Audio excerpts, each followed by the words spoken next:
Kim Tae-hyung malam ini seterusnya tidur di sofa. Ranjang ini khusus untukku, ucap Yen saat mereka sudah kembali ke kamar hotel setelah makan malam bersama. Kenapa Nuna kejam sekali? Aku juga mau tidur di ranjang. Yang lebih tua seharusnya yang mengalah, protes Taehyung. Kau mengharapkan aku yang tidur di sofa? Yang sudah menunjukkan wajah galaknya. Tipikal kakak tertua yang kuasanya tidak bisa dikalahkan.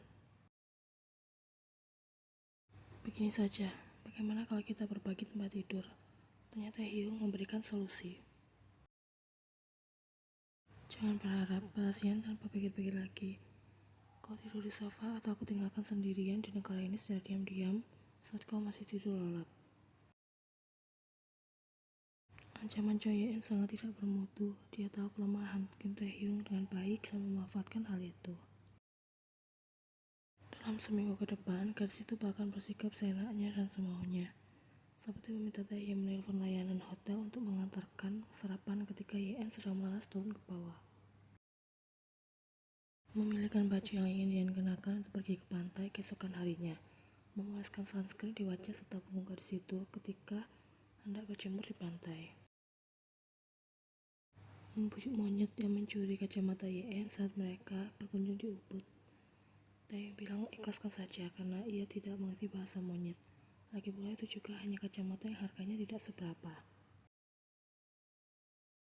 Tapi Ye-en bersikeras ingin mendapatkan kacamata hitamnya kembali hingga pemuda itu hampir terkena cakaran si monyet.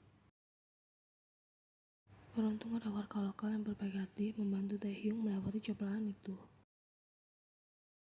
Saat waktu liburan habis, Taehyung bahkan yang harus merapikan koper mereka dengan alasan ia tidak bisa merapikan sebaik Kim Tae-hyung. Menjadi suami Choi Ye-en, nyatanya dibutuhkan yang namanya kesabaran seluas samudra.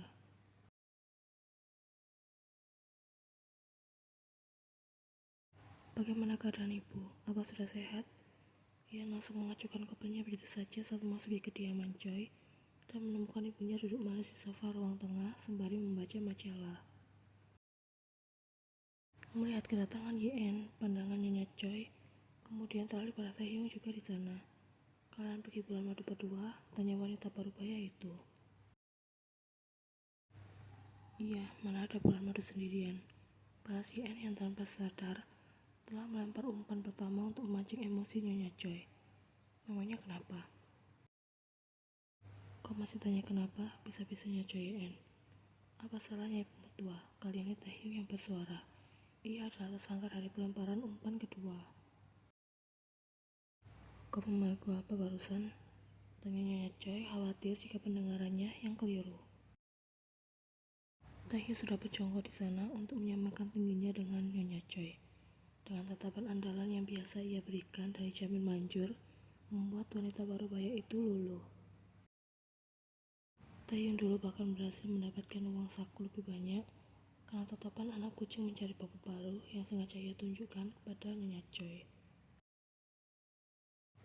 Tidak akan berhasil Kim Tae-hyung, gumam Ye-en meminta pemuda itu untuk menyerah saja, karena kasus ini beda konteksnya. Ibu mertua, balas Taehyung. Nyonya Choi sudah mendelik sebal di sana. Jangan panggil aku seperti itu, aku ini nenekmu. Sampai kapanpun kau tetap cucuku bukan anak menantuku. Gabukan majalah itu sudah mendarat membabi buta di punggung Taehyung. Yen segera menyelamatkan anak itu dengan membawanya berdiri dan menjauh dari jangkauan sang ibu. Karena khawatir seolah akan semakin benci padanya jika Taehyung sampai lecet. Pemuda ini harus dikembalikan seperti kondisi awal setelah nanti Yen menemukan solusi tepat untuk mereka berpisah. Ibu jangan keterlaluan, dia anak orang, suruh Yen. Siapa bilang anak monyet? Akan aku adukan pada Taesu Opa dan Salah Uni kalau ibu mengatai mereka induk monyet. Dasar anak setan, siapa yang berkata seperti itu? Kau ini selalu saja membuatku naik darah Choi Ye-en. Kalau aku anak setan berarti ibu indukan setan, balas Ye-en dengan raut datar. Astaga, ya Tuhan, aku butuh suamiku sekarang. Di mana suamiku? Hanya dia satu-satunya keluarga yang mempedulikan aku sementara anakku hanya bisa menyakiti batin ibunya saja. Nyonya Choi kembali mendramatisir keadaan. Kami akan kembali turun nanti malam untuk makan malam bersama. Aku dan Taehyung akan pergi istirahat sekarang, karena masih lelah setelah perjalanan jauh. Telah si N sebelum menarik lengan pemuda itu untuk membawanya naik ke lantai 2. Jangan satu kamar Choi En, biarkan Taehyung tidur di kamar tamu. Teriak Nyonya Choi sebelum mereka semakin berjalan menjauh. Aku tidak mau, Nek, karena sekarang kami sudah menjadi sepasang suami dan istri. Tidak masalah jika satu kamar, tolak Taehyung ikut berteriak. Nyonya Choi sudah menghela nafas berulang kali untuk menenangkan dirinya. Tidak anak, tidak cucu, semuanya sama saja bebalnya.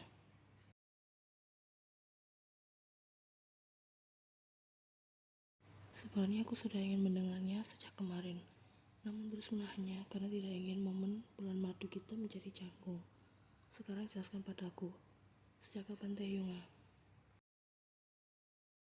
Gadis itu baru saja meminta Taehyung untuk duduk di tepi ranjang sebelum mengajukan pertanyaan tersebut. Ia sudah memberikan tatapan menginterogasi pada Taehyung di sana.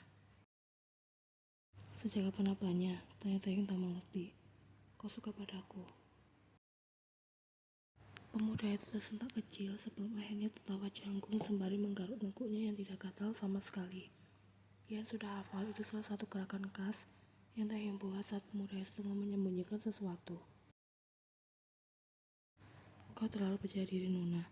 Aku bisa melihat semuanya, Kim Taehyung. Kelakatmu saat berdekatan denganku sangat mencurigakan.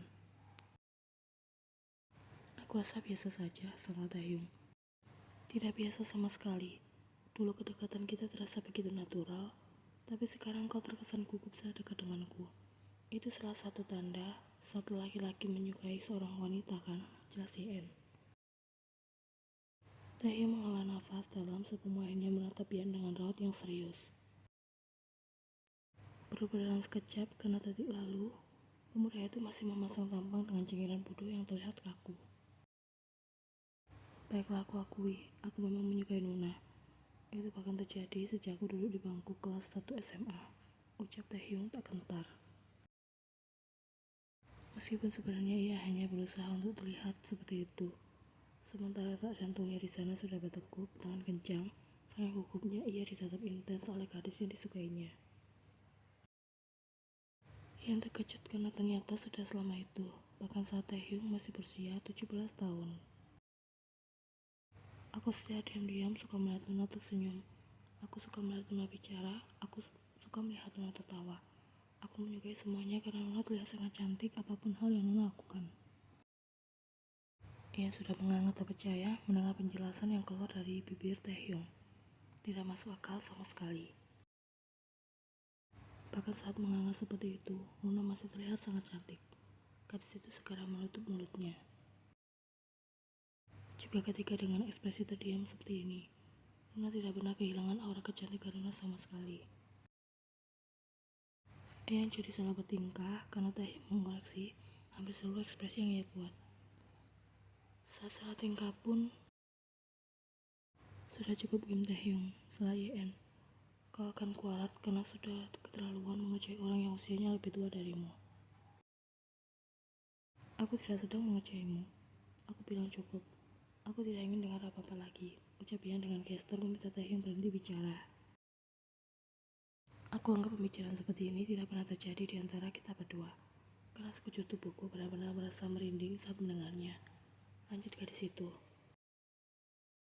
Yang penting sekarang Nona sudah tahu alasan aku bersedia menggantikan Jung Ho Seok sebagai mempelai pria. Bukan karena balas budi, melainkan memang keinginanku sendiri, ucap Taehyung yang kemudian beranjak dari posisinya dan berjalan keluar dari kamar Ian. Semuanya tidak akan jadi seperti ini jika saja kau menuruti kata ibumu untuk tidak terlalu jual mahal. Suara khas Nyonya Choi terdengar.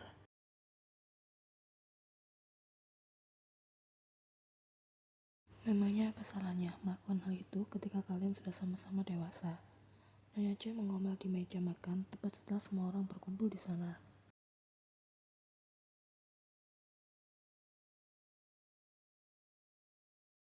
Ya Bu ya, marahnya nanti saja. Biarkan anak-anak makan malam terlebih dahulu, pinta Tuan Choi.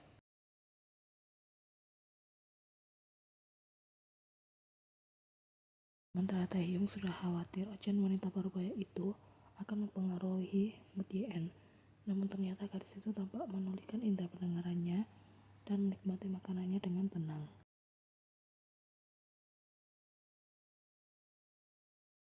Sampai kapan kau akan mengacukan ibumu ini, Choi En? Tanya Nyonya Choi geram.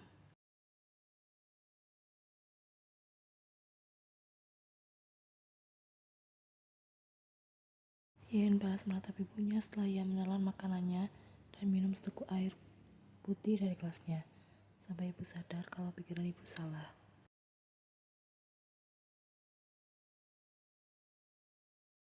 Nyonya Choi tampak semakin geram. Sudah kejadian begini kau pasti menyesalkan. Kenapa tidak dari dulu kau mengikat Hoseok?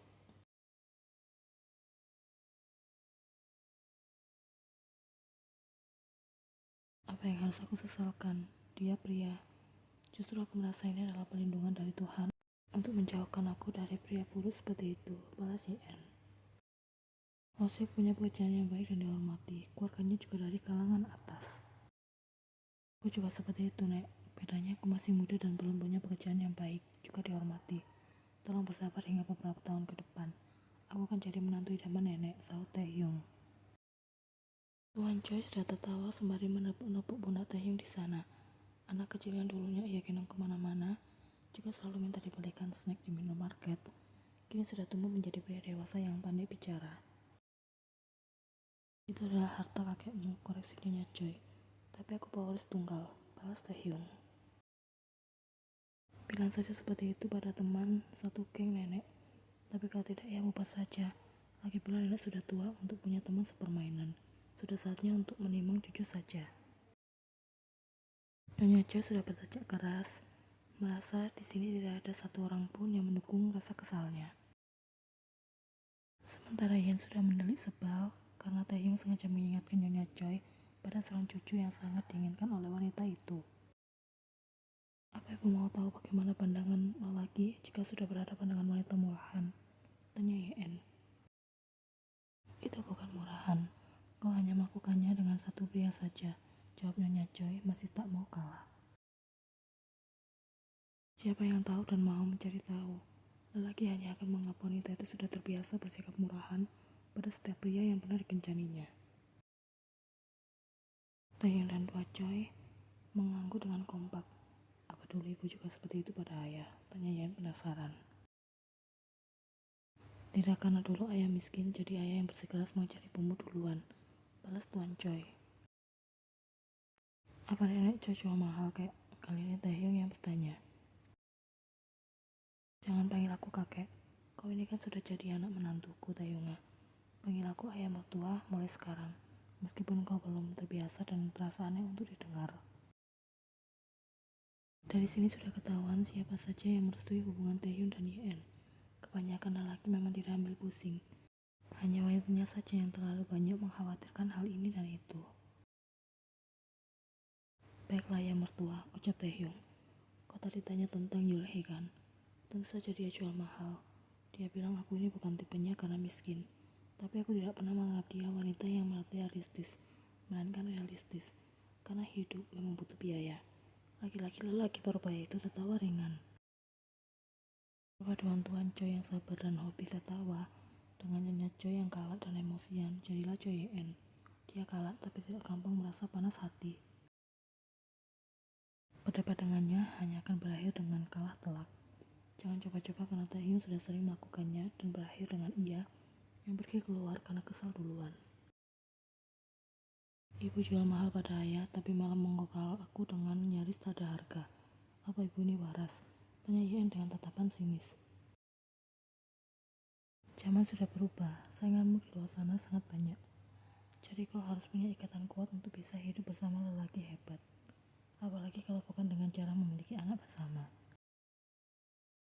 Itu bukan jaminan karena yang punya anak saja masih bisa bercerai, balas Taehyung. Kau ini anak kecil tahu apa? Tanggapnya Nyonya Choi cuek. Kau sudah keduluan wanita lain yang punya pikiran cerdas di zaman sekarang, lanjutnya. Yen menggeleng tak habis pikir. Aku harap ini terakhir kali ibu membicarakan hal seperti ini. Besok aku tidak mau dengar lagi. Tidak masalah sekalipun ibu menganggapku wanita bodoh yang tidak bisa beradaptasi dengan persaingan zaman sekarang. Biarkan aku hidup dengan tenang. Kalau tidak, aku akan keluar dari rumah ini dan menyewa apartemen saja. Kau mengancam, Nyonya Choi, tampak tidak terima. Mau bagaimana lagi, aku butuh kewarasan karena pekerjaanku juga berhubungan dengan nyawa orang. Aku harus tetap fokus dan sebisa mungkin meninggalkan hal-hal yang memicu terjadinya stres.